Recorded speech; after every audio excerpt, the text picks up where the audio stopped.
একটা বিষয় আপনাদের সাথে শেয়ার করতে চাই। মনটা মানে খুবই উত্তরে যে মাইলস্টোন স্কুলের আশেপাশে যে দোকানদার, রিক্সা চালক, এগুলা কি মানুষের বাচ্চা নাকি অন্য কোনো বাচ্চা? এগুলো আমি বুঝি না। এগুলা ভিডিওতে দেখছি যে 50 টাকা দামের বোতল, পানির বোতল 50 টাকা দিয়ে আমরা কিনি, এটা নাকি 600 টাকা ওরা বিক্রি করার চেষ্টা করছে, মানে 600 টাকা দিয়ে কিনছে।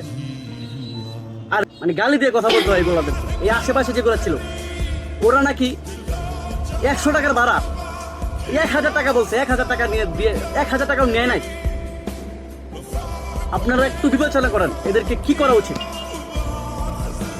এই স্কুলের আশেপাশে যেসব দোকানদার আছে এই সবগুলারে গণহারে পিটানো দরকার, গণহারে, যাতে ভবিষ্যতে কেউ এরকম দুর্ঘটনা মর্মান্তিক সময়ের সময় কেউ এগুলা না করতে পারে। এগুলা দোকান সব উচ্ছেদ করা হোক।